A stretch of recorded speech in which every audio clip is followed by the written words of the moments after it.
2026 বিধানসভা ইলেকশনে অবশ্যই খেলা তো আমরাও খেলতে চাই। বিশেষ করে মাথায় রাখবেন, এই সায়নী ঘোষ এবং শওকত মোল্লা সাহেব তো পঞ্চায়েত ইলেকশানে তারাও এই খেলার নাম করে ভাঙড়ের মানুষ, সাধারণ ভাঙড়ের মানুষকে কিভাবে ক্ষতিগ্রস্ত করেছে। সাধারণ একেবারে আম পাবলিক তাদের কিন্তু জীবন কেড়ে নিয়েছে এই শওকত বাহিনী। তো সেই জায়গায় আবারও চাইছে 2026 বিধানসভা ইলেকশানে মানুষকে খুন করার জন্য, মানুষের জীবন নেওয়ার জন্য। এরা সবসময় নিজেদের যেসব পরিকাঠামো আছে, শওকত মোল্লা সাহেবের, ক্যানিংয়ের ঘণ্টা পোষা মোস্তান, তাদেরকে নিয়ে এই ভাঙড়ের মাটিটাকে উত্তপ্ত করার চেষ্টা করছে। ভাঙড়ের মানুষ সজাগ, ভাঙড়ের মানুষ সচেতন মানুষ। আগামী 2026 বিধানসভা ইলেকশানে তারা দেখিয়ে দেবে ভাঙড়ের মানুষ কি বলে। ভাঙড়ের মানুষ এই শওকত মোল্লা তথা তৃণমূল কংগ্রেসটাকে ভাঙড় থেকে কিন্তু উৎখাত করে দেবে।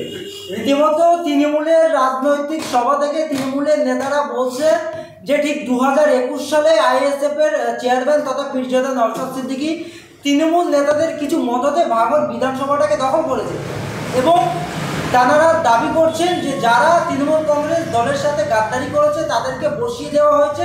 2026-এ আর কোনো রেহাই পাচ্ছে না নওশাদ। কী বলবেন? দেখুন,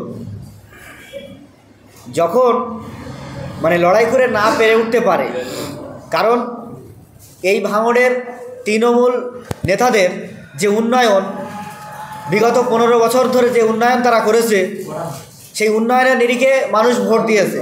মানুষ ভোট দিয়ে আমাদের প্রাণপ্রিয় বিধায়ক পীরজাদা নওশাদ সিদ্দিকীকে ভাইজানকে 2021 সালের বিধানসভায় জিতিয়েছে সাধারণ মানুষ।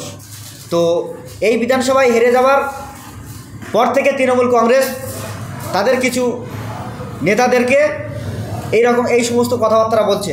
তার কারণ হলো সেই আরাবুল সাহেবের আর দরকার নেই। সেই আরাবুল সাহেবের এখন আর পার্টির কাজে লাগছে না, যার কারণে তাকে তো বসাতে হবে, তাকে তো দল থেকে বাদ দিতে হবে। তার জন্য কি অস্ত্র ব্যবহার করা যায়, তো তারা অনেক চিন্তাভাবনা করে দেখে তারপরে এই সমস্ত প্রসঙ্গকে কাজে লাগিয়ে এই আরাবুল সাহেবকে কিন্তু দল থেকে একেবারেই শেষ করে দিয়েছে। তো সেই জায়গায় এই রকম ভাষণ দিয়ে লাভ কিছু হবে না।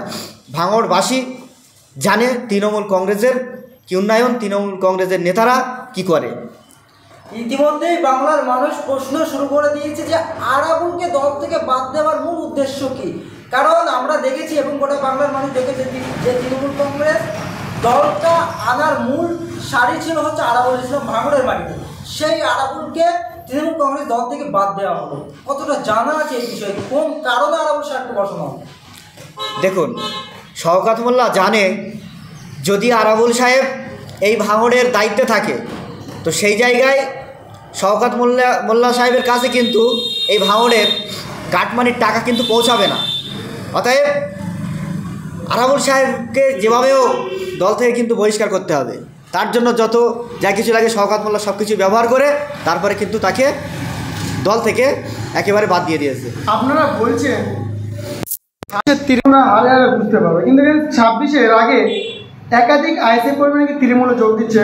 শওকত মোল্লা মহাশয় তিনি বলছেন যে 26 আগে ভোটে, বিধানসভা ভোটে আইএসএফ বলে কিছুই থাকবে না। আপনারা বুক চিতিয়ে বলছেন তৃণমূল বলে থাকবে না, কী বলবেন এই বিষয়গুলো?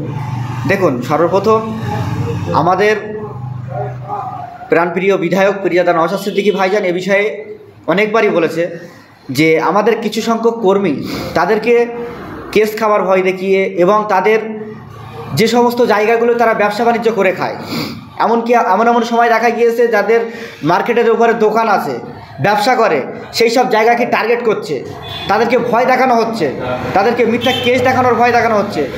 তাদেরকে ভয় দেখিয়ে কিন্তু তারা তাদের ঝান্ডার তলায় নিয়ে যাওয়ার চেষ্টা করতেছে। কিন্তু আমি বলে রাখি, এই রকমভাবে কিন্তু আইএসএফের যারা ভালোবাসে, যারা হয়তো কিছুক্ষণের জন্য তৃণমূল কংগ্রেসের ঝান্ডা ধরছে, কিন্তু তাদের মনটাকে কিন্তু তারা নিতে পারবে না। সেই সমস্ত ভোট কিন্তু আইএসএফের এই খাম চিহ্নে কিন্তু ভোট পড়বে। শওকত বাবুরা জানে ভাঙড়ে আইএসএফ ছাড়া বিকল্প কোনো রাস্তা নেই।